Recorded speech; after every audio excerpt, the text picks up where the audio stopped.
Vamos a continuar hoy con la charla que iniciamos el otro día sobre los lenguajes de nuestro museo que representan los lenguajes de nuestra cultura.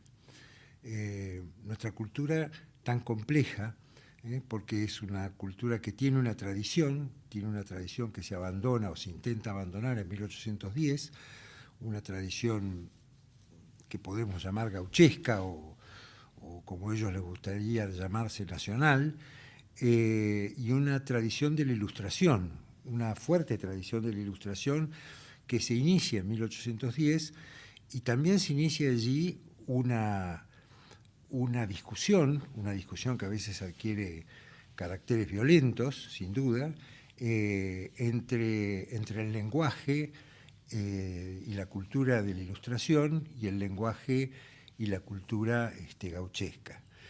Y la paradoja de que, digamos, esta discusión que se desarrolla durante el siglo XIX genera un momento sorprendente. En la década del 20 y la década del 30, la clase alta argentina, la clase dirigente argentina, no clase alta necesariamente, clase dirigente argentina, representada por el poder económico, por los intelectuales, se pone francamente del lado de la cultura gauchesca, dejando de lado al lenguaje de la inmigración, que es de alguna manera el fundador de la Argentina moderna a partir de 1853. Este abandono de las clases dirigentes respecto del lenguaje de la Ilustración va a ser resistido en el arte. Durante 2 décadas hay cierto grado de intercambio entre los dos lenguajes, pero al final vamos a ver cómo a partir de los fines de los años 30 se impone el lenguaje de la Ilustración, lo cual no quiere decir que se imponga en la sociedad. En la sociedad, lamentablemente, esta discusión todavía persiste. Bueno, acá enfrente tenemos una sala muy importante del museo, la sala que representa al arte concreto, invención, o también llamado movimiento Madí. Les cuento un poco, esto es, digamos, los artistas argentinos toman en consideración el movimiento fundado por Max Bill y por Theo van Doesburg en los años, fines de los años 20, principios de los años 30. Hablan ellos de constructivismo, hacen una revista que se llama Revista G, que es el órgano del constructivismo. ¿Y qué significa esto? Bueno, terminada la guerra, la idea es salir de todo tipo de representación. El arte, por eso se llama concreto, el arte no representa, el arte no tiene ninguna referencia con la realidad, sino que solamente tiene una referencia a nuestra conciencia. Ni siquiera es admisible que el arte sea abstracto, porque la abstracción implica naturalmente una referencia a la realidad. Se abstrae algo de la realidad, como lo es la geometría.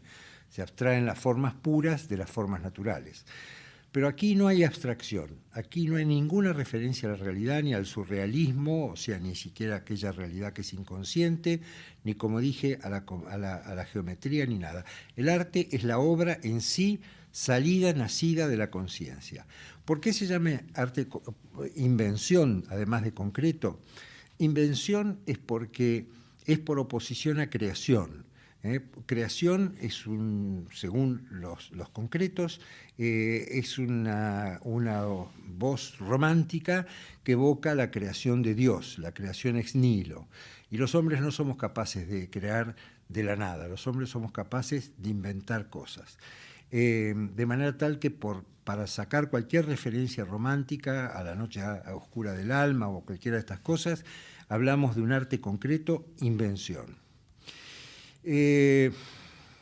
También el movimiento se llamó Madí, es un nombre medio misterioso, nadie sabe muy bien qué significaba Madí, dicen que era materialismo dialéctico, porque algunos de los artistas tenían una referencia muy fuerte con el marxismo. Entonces estamos en presencia de un arte despojado de todo simbolismo, tampoco quiere tener referencia a la historia, tampoco a los acontecimientos presentes. Los integrantes de este movimiento son Tomás Maldonado, Prati, Alfredo Lito, Ennio Iommi, Juan Melé, y hacen una revista, como la revista G, que es la revista Arturo, del cual sale nada más que un número, en el cual está el manifiesto del arte Madí o del arte concreto invención. Bueno, evidentemente es un movimiento profundamente relacionado con el lenguaje de la Ilustración y con Europa. Ellos dicen que eran la generación de la Segunda Guerra, que ya habían pasado el fascismo, las dictaduras latinoamericanas, y eran muy criticados. Cuentan que en los cuadros les escribían concretos concretinos, pero ellos vivían en una utopía, de un mundo sin guerra, sin racismo, con más justicia, y un arte como dicen ellos en el manifiesto, como elemento de coagulación de estas ideas. Evidentemente, el movimiento Madí es un movimiento contemporáneo, con movimientos equivalentes en Europa, casi, y representa entonces nuevamente esta referencia muy potente de la cultura argentina con el lenguaje de la Ilustración, con el lenguaje de la inmigración, diríamos. Vamos a entrar entonces en los 60. Bueno, los 60 son una década importantísima para Occidente e importantísima para Argentina también. Es la década del alunizaje, es la década de los Beatles. El alunizaje significa la transformación en tecnología de las ciencias básicas desarrolladas a lo largo del siglo XX. Es una enorme victoria, ¿no es cierto? El Sputnik primero y el alunizaje americano después. Es el momento de los Beatles, que estructuran una música que sigue vigente prácticamente hasta el día de hoy. Hasta el día de hoy vivimos en una música de los 60. Es la época de la libertad, sexo, drogas y rock and roll. Es una época de potente crecimiento e inversión en Argentina. En Argentina está Frondizi y se cree que Argentina vuelve al desarrollo anterior a los años 30. Empieza el autoabastecimiento petrolero, la industria automotriz, el polo petroquímico de Bahía Blanca, la metalmecánica de Santa Fe. Argentina vive un momento de ilusión y de revolución. Es el momento de la creación del Ditela, es el momento del desarrollo de la industria argentina, muy precoz, anterior a casi toda la industria de Latinoamérica. También, naturalmente, es el momento de la época de la guerra de Vietnam. Es decir, en los 60 uno diría pasó todo, ¿no? Hay dos acontecimientos muy curiosos y muy importantes en los 60. Aparece el primer satélite de comunicaciones, el Telstar, que este desarrollo en las comunicaciones va a posibilitar las comunicaciones instantáneas que tenemos hoy. Y en 1969 aparece la red ARPANET. La red ARPANET es la precursora de Internet, es una red igual que Internet, mucho más chica, que hace el Departamento de Defensa de los Estados Unidos para la defensa norteamericana. Después el concepto de ARPANET se traslada a Internet, que se hace una red, por supuesto, para el uso de la sociedad internacional. Argentina vive incorporada al mundo, vive ese mismo mundo de sexo, drogas y rock and roll, totalmente opuesto al clima moralizante de los años posteriores, o sea, a partir de los 70 se inaugura un clima moralizante muy fuerte en la Argentina. Coincidiendo con los movimientos internacionales, arranca en la Argentina el pop art. Tenemos una obra importante de Delia Cancela y Pablo Mesejian, que se llama Modelo de Saint Laurent. ¿Por qué esta obra la considero importante? El pop, en definitiva, está lleno de contradicciones.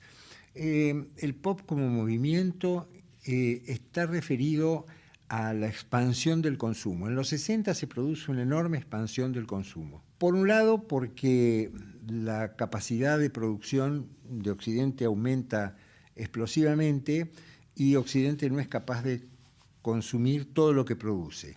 Entonces empiezan el diseño y la propaganda como dos instrumentos fundamentales para que la gente aumente el consumo. y pasamos, desde el punto de vista estructural económico, de la sociedad capitalista a la sociedad de consumo, que son dos cosas bien diferentes. Lo mismo que también pasamos de la democracia representativa a la democracia de masas. En ese momento, el arte, entonces, también se incorpora en esto y también hay un arte referido al consumo popular. El arte del consumo popular, lógicamente, es el pop, que se representa con figuras que son figuras comunes, también caricaturas, es un arte caricaturesco, representa siempre la abundancia, la proliferación de las sopas Campbell, la proliferación del sexo. Muchas veces es en blanco y negro, como el caso de la Vega cuando es pop, porque representa la televisión. En los 60 son la época de la popularización de la televisión. Esta obra que yo les muestro de Delia Cancela y Pablo Mesejian se llama Modelo de Yves Saint Laurent. Yves Saint Laurent es muy importante en el pop, porque Yves Saint Laurent son los creadores del prêt-à-porter, o sea, de lo que está listo para llevarse, que sustituye al antiguo concepto mucho más aristocrático de haute couture. O sea, se populariza, en definitiva, el diseño, cosa que antes no sucedía. El diseño solamente era para los que podían pagar mucho. En esta misma época, bueno, es la época del Di Tella. El Di Tella dura hasta 1970. Acá tenemos una foto de varios de los integrantes del grupo. El Di Tella va a ser probablemente el motor creativo más importante que tuvo la cultura argentina, ¿no? También tenemos otra obra en el museo que hemos elegido, Las Tres Gracias, de Nicolás García Uriburu. Independientemente de la belleza intrínseca de la obra, también tiene una referencia muy culta al pop, porque las tres gracias son Eufrosina, la alegría, Aglae, la belleza, Italia, la fertilidad. Las tres gracias están representadas siempre en el Renacimiento, infinidad de veces, y siempre representan la abundancia, se las ponían en los banquetes, se las ponían en las fiestas, representan la abundancia, la superficialidad, la alegría de la tierra. Ahora, a veces nos confundimos las tres gracias con Hera, Afrodita y Atenea, que tienen una situación sumamente dramática, ¿no? Cuando Paris les entrega la manzana de oro como premio, que gana Afrodita, porque haciendo trampa le promete a Paris el amor de Helena, la más bella de las mortales, y se genera la guerra de Troya. De manera tal que estas otras tres gracias, Hera, Afrodita y Atenea, tienen un sentido dramático, como probablemente tiene un sentido dramático el consumo desenfrenado de la época de los 60, independientemente de la creatividad. En esa misma época, Argentina empieza a producir también el op art y el arte cinético. Acá tenemos dos obras, una de García Rossi y otra de Le Parc. El arte óptico y el arte cinético comienzan en Argentina con una muestra que se produce en 1958, que la trae Romero Brest, director de este museo, y trae una muestra de Vasarely. Y esa muestra de Vasarely cambia la visión de muchísimos artistas argentinos, algunos, como Le Parc, que pertenecían al Di Tella, otros artistas que no pertenecían al Di Tella, pero se inicia un movimiento de arte óptico y de arte cinético posteriormente muy, muy importante de Argentina. Probablemente es uno de los momentos estelares del arte argentino, uno de los momentos donde el arte argentino llega más a tener una dimensión internacional. Le Parc gana la Bienal de Venecia y sigue siendo un artista celebrado hasta el día de hoy. Al principio el arte óptico se trata fundamentalmente de ilusiones ópticas que remedan y tratan de demostrar, en definitiva, que lo que vemos no es real. Así como los impresionistas de alguna manera pintaban la luz y decían que los objetos eran lo que nosotros veíamos de los objetos, no sabían si existían, lo único que sabíamos que existía era la luz y por eso pintaban la luz. En este caso, de nuevo, hay una pintura de la luz, pero también de la ilusión como demostración del engaño que produce la forma. Esta visión, este modo de mirar la realidad se profundiza con el arte cinético. En el arte cinético, Lepar, que es el mejor ejemplo, y lo mismo García Rossi, Marta Botto, por un lado, es un arte predictivo, porque ustedes fíjense que en los 60, cuando no había prácticamente nada referido a Internet, ni tampoco recién empezaba la exploración del espacio, estas obras reflejan un mundo misterioso, un mundo de la luz en movimiento, que de alguna manera predice la realidad virtual, la realidad de las pantallas que vamos a ver hoy en los ordenadores y en las computadoras. Predice también el cielo del espacio, ¿no? Ese cielo profundo, oscuro y misterioso del espacio. Pero se hace con elementos muy rudimentarios. Si ustedes ven cualquier obra de arte cinético, está hecha con poleas, con motorcitos de la época de Edison y con lámparas de la época de Edison. Sin embargo, estos artistas están viendo un mundo que va a venir. También es la época de los 60, la época de la nueva figuración. Acá tenemos a los 4 integrantes de la nueva figuración. Como muchos movimientos muy, muy importantes en el arte, es un movimiento efímero, dura muy, muy poco tiempo. Acá están Machot, Deira, Noé y de la Vega. Nace en el año 61 en la Galería Peuser con una muestra que se llama La otra figuración. Es paralelo a una vuelta a la figura humana posterior a la abstracción de posguerra, o sea, al expresionismo abstracto.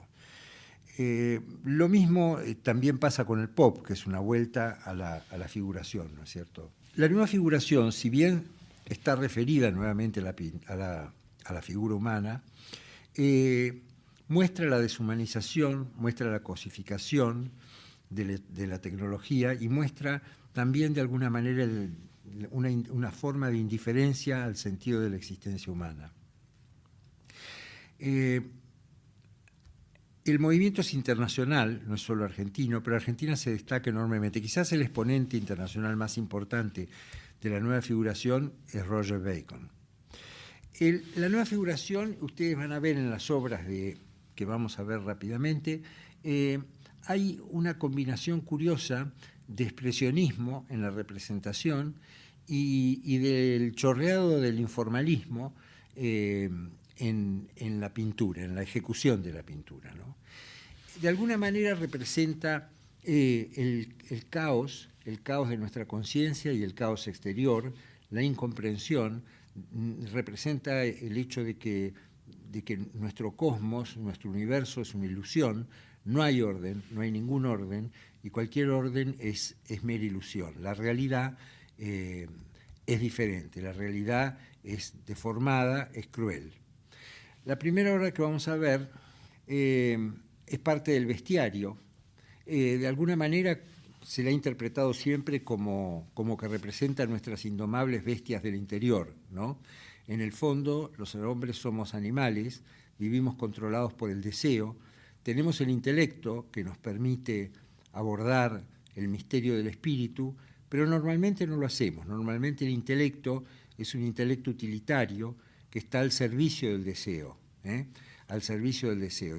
La tecnología, el momento que se vive en los 60, de abundancia, de sociedad de consumo, de alguna manera es la representación de este intelecto utilitario, de este intelecto que está puesto fundamentalmente al servicio de la producción y de la satisfacción de todos nuestros deseos de poseer, de poder, de tener, de lo que fuere. De manera tal que este bestiario es una especie de representación de nuestra verdadera naturaleza, ¿no? Esta otra obra, como muchas obras de Noé, tiene un sentido relativamente político. Digo relativamente porque más allá de que se refiere de alguna manera a Argentina, también se refiere al caos político que se ve en el mundo y en Occidente. Hay un abandono total de la perspectiva natural. La obra está representada prácticamente casi en dos planos, y tiene una doble lectura. Una primera lectura, como dije, es la representación internacional del caos, pero hay una lectura muy poderosa de representación del caos argentino. Ahora, cuando está pintada esta obra no había ningún caos en Argentina. Esta obra, de nuevo, es profundamente predictiva, porque este momento de ilusión de los 60 vamos a ver que será seguido por un momento de muchísima dureza. Esta otra obra se llama Hambre, es otra obra del museo. Vemos de nuevo acá la perspectiva contra el volumen, o sea, el predominio del volumen contra la perspectiva, el predominio del plano contra el espacio, o sea, la ausencia de perspectiva, y de nuevo el anuncio caótico. Esta es otra obra de Machó, y siempre la nueva figuración va a tener eso. Está la figura humana, pero en realidad está representada como una figura deformada por el deseo y no por el misterio del espíritu, por la locura y por el caos. Esta obra es Adán y Eva, de Deira, ¿no? Bueno, Deira toma el mito de Adán y Eva como la caída. La caída, en definitiva, representa la expulsión del Edén. Todos los paraísos son paraísos perdidos, ¿no? La expulsión del Edén provocada por el deseo del hombre, es decir, el deseo representado por la serpiente que induce al deseo a Eva, genera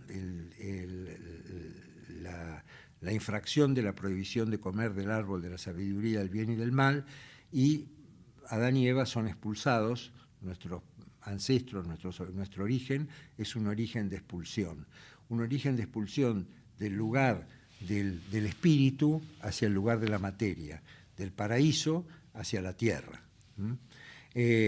A partir de ahí se inicia nuestra vida de deseo, nuestra vida de dificultad en la aprehensión del misterio del espíritu. Por eso, de alguna manera, la nueva figuración, aunque siga enrolada en el lenguaje de Occidente, esto está claro, y en el lenguaje de la Ilustración, pero la nueva figuración tiene un sentido también predictivo de nuestro acontecer histórico. Lo siguiente que nos va a pasar es que, bueno, ustedes recordarán que termina el gobierno de Frondizi abruptamente con un golpe militar. Guido asume, el presidente Guido, después hay rápidamente elecciones, las gana el presidente Ilia, y nuevamente hay una revolución, un golpe militar, y gana, y es presidente el general Longanía. A partir de allí vuelve una especie de referencia romántica a la patria, una represión moral muy fuerte. Es la época en que le cortan el pelo a los hippies en la comisaría. Es un momento de mucha dureza, donde el gobierno se convierte, digamos, se manifiesta su catolicismo y su moral católica. Creo que no hubo intolerancia, pero sí hay un fuerte sesgo católico, igual que en la primera época del peronismo. Termina el gobierno militar de Onganía y comienza el primer gobierno democrático argentino, que es el gobierno peronista del año 73, que dura hasta el año 76. Lamentablemente, ya en ese momento la división de los argentinos es muy grande, y ya durante el gobierno democrático existe una fuertísima represión contra las fuerzas del terrorismo civil y también existe terrorismo civil. Hay una especie de organización paragubernamental, que son la Alianza Anticomunista Argentina, la llamada AAA, que persigue a las fuerzas terroristas marxistas. Se genera una especie de guerra que después va a aumentar y se va a multiplicar durante el gobierno militar que viene en el año 76. Esta obra es una obra de Heredia que refleja el cuerpo como sede del conflicto social. Se inscribe en la época del arte povera, pero en nuestro contexto representa en definitiva la persecución de las fuerzas. Bueno, concretamente Heredia fue perseguido por la AAA, tuvo que emigrar, lo censuraron, la obra representa la violencia física, la ausencia de libertad. Lo mismo pasa, aunque ya es más fuerte, con El submarino, de Juan Carlos Di Stéfano, es una obra del año 73. Perdón, El mudo. Lo que representa es el submarino, que es una manera de tortura imposible y tremenda que se usaba en la época. La escultura es de poliéster, como vamos a ver que son también las esculturas de Norberto Gómez. Fue regalada por la Asociación de Amigos al museo. Y también se inscribe en la misma época de la violencia del gobierno, de las organizaciones paragubernamentales, con las organizaciones también violentas del terrorismo. La última obra que quiero mostrarles, que también está en el museo, es esta obra sin título de Norberto Gómez. Noé dice que esta es la época de la muerte, ¿no? Cuando habla de esta obra de Norberto Gómez. Hay en la obra una cosa muy genial sobre carnalidad, sobre una especie de abstracción orgánica.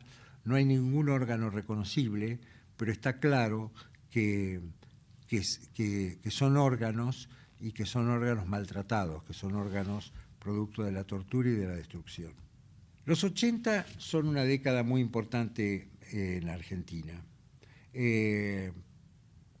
Suceden cosas muy importantes. Es la década de la Guerra de Malvinas, es la década de la caída de la dictadura, es la década del regreso a la democracia y también de la primera hiperinflación. Una década llena de contradicciones.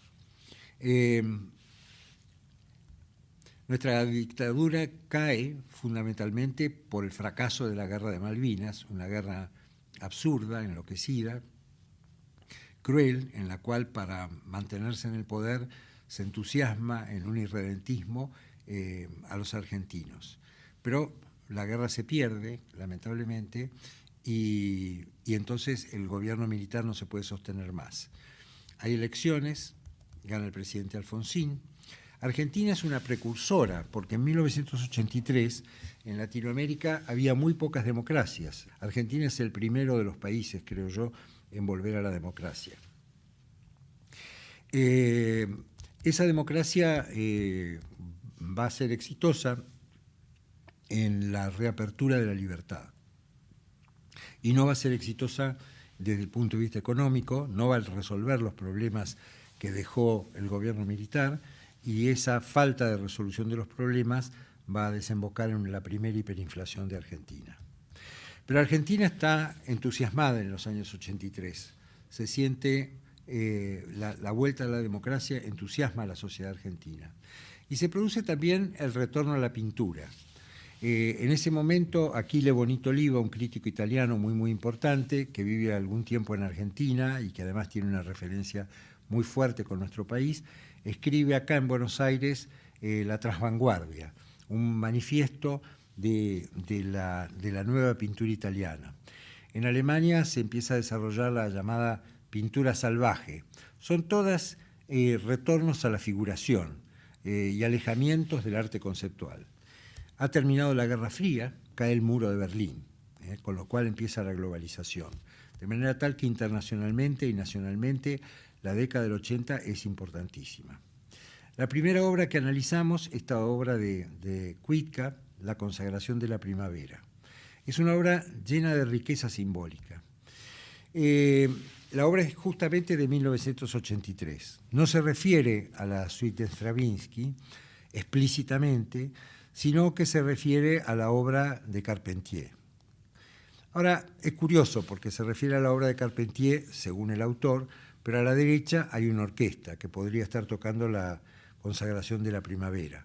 De manera tal que todo esto es lo que yo comento de texto y contexto, ¿no es cierto? No siempre las intenciones son lo único que hay en una obra de arte. Normalmente hay mucho más que las intenciones del autor. La consagración de la primavera es el renacer en todas las mitologías, en todas las religiones. Y en Argentina también renace. Lo que renace es la libertad y renace la democracia. La obra también es un alegato contra el racismo, contra los regímenes autoritarios, contra el antisemitismo.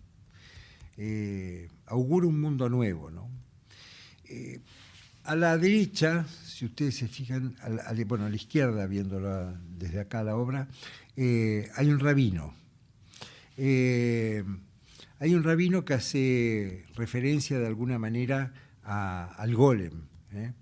Y también hay otra referencia a otro poema de Borges, que es Insomnio. En el Golem, ustedes recordarán que Borges relata la aventura del rabí Judá León de Praga, que exitosamente hace un golem, un hombre hecho por un humano, un Frankenstein. Pero su golem no es satisfactorio, no es inteligente, dice él que tiene ojos más de perro que de hombre. Y el poema transcurre en una vena graciosa, en esa vena irónica que tiene Borges, hasta que al final se pone dramático cuando Borges nos dice: en la hora de angustia y de luz vaga, en su golem los ojos detenía. ¿Quién nos dirá las cosas que sentía Dios al mirar a su rabino en Praga? El hombre es el golem de Dios. Dios no está, es el director de esta obra de teatro, y el teatro representa nuestro orden, nuestro cosmos. Dios no está, está solamente el golem. El golem es el hombre, que tiene esos ojos más de perro que de hombre. Y ese golem es el protagonista fundamental de la obra, el rabino. Ahora, también hay un teatro que está rodeado de una jaula de barras de hierro, como la cárcel de Insomnio de Borges. De fierro, de encorvados tirantes de enorme fierro, tiene que ser la noche, para que no la revienten y la desfonden las muchas cosas que mis abarrotados ojos han visto. Solamente con una jaula de hierro se puede contener el caos de nuestra conciencia. Solamente con una prisión geométrica, con un invento de la conciencia, se puede contener el caos que nosotros llevamos dentro. Están presentes en la obra también las víctimas de la persecución de Occidente, el judaísmo, el comunismo, la homosexualidad. Es una obra realmente muy, muy importante y muy fuerte y muy simbólica de los 80, en donde se vuelve a la libertad. Pero quizás acá hay una visión de Cuitca, una visión llena de inquisiciones. Se vuelve a la libertad dentro de una jaula de hierro. Una jaula de hierro que a lo mejor no vemos, pero que es necesaria para que dentro de ese espacio haya libertad. En un poema yo decía que sin límites no hay libertad, ¿no? La única libertad que podemos concebir es adentro de un orden, adentro de una jaula de hierro como la del Insomnio de Borges. Bueno, ahora vemos otra obra de los 80, muy diferente de la anterior. Es una obra de Pablo Suárez, La terraza. Tiene una especie de sensualidad grotesca, ¿no? Los pechos exagerados de la mujer. Preludia el destape de los 80. En los 80 hubo además un destape. Es una cultura, es una expresión de libertad. Ha terminado la dictadura. En esa época Pablo Suárez se fue a vivir a Mataderos, donde hay una clase media de pocos recursos, y la terraza sugiere muchas miradas, ¿no? Una es una mirada irónica, en el sentido de que esta es la única elevación espiritual de la que somos capaces, subirnos a una terraza llena de carnalidad. En el fondo no somos más que animales del deseo sin una elevación espiritual. La otra es la representación de la cultura vulgar. Este es el punto al que ha llegado Argentina. Ya Argentina es pobre y todas sus clases son pobres. Esto es lo que puede hacer. Es una exaltación de alguna manera de la vulgaridad. Y vamos a ver que en los 80 hay siempre una especie de exaltación de la vulgaridad, una especie de caricaturización, no como la del pop, sino una caricaturización profundamente grotesca. Ya no hay un gran país de los años 20, entre comillas, hay una sociedad que se defiende lo mejor que puede. Vemos ahora la última obra que quiero mostrarles. Es el retrato de Gustavo Marrone, que también está en el museo, y pertenece a la misma estructura de pensamiento o de visión plástica que tiene Pablo Suárez. Quiero decirles que Pablo Suárez además fue alumno de Berni. Berni también es una referencia de Marcia Schwartz, lo mismo que también Egon Schiele y Lucian Freud, en la deformación de la figura humana, el uso del color. Nuevamente acá aparece entonces la realidad de Argentina. Esta es la realidad de Argentina. Siempre se mantiene el lenguaje inmigrante, ya la gauchesca está en la historia. Sin embargo, la gauchesca queda influyendo enormemente en la vida argentina. Es como si nunca hubiéramos podido abandonar esa división. Hemos recorrido la colección, no avanzamos más porque los museos siempre miran de atrás, los museos como el nuestro, los museos de arte contemporáneo es distinto. Hemos visto a lo largo de la colección el problema de texto y de contexto, o sea, lo que decía Deleuze, de que se pinta lo que no se ve. El contexto influye en el artista tanto como el texto que él se propone. Hemos visto también el arte como representación de la realidad y como abstracción de la realidad. Y también como ilusión, porque en realidad el arte es el único medio que tenemos nosotros para llegar o para acercarnos al misterio. Expulsados de aquel paraíso mítico de Adán y Eva, donde teníamos el lenguaje angélico que contenía a los objetos, ahora solamente podemos representar. Y toda representación es absolutamente imprecisa, es una mentira, es falsa, porque el universo, lo que pensamos que es un universo, se mueve vertiginosamente, caóticamente, y nuestra representación es como una foto de lo que ya fue. Pero tenemos un modo de aproximarnos a eso misterioso que no comprendemos y que no entra en nuestra conciencia, y ese modo misterioso es la metáfora que se presenta a través del arte, en la imagen y a través de la poesía, en la literatura.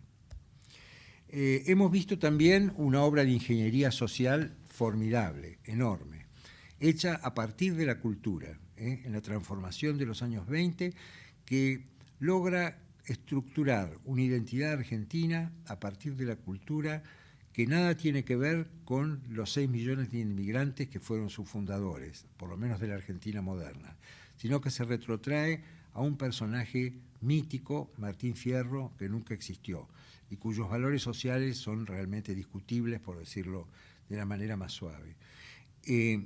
Es también algo impresionante cómo esta obra de ingeniería social se hace a partir de la cultura y cómo además dentro de la misma cultura hay una resistencia que arranca en los años 40 y donde nunca más el arte argentino va a dejar el lenguaje de la inmigración. Bueno, muchísimas gracias y y espero que les haya interesado la charla.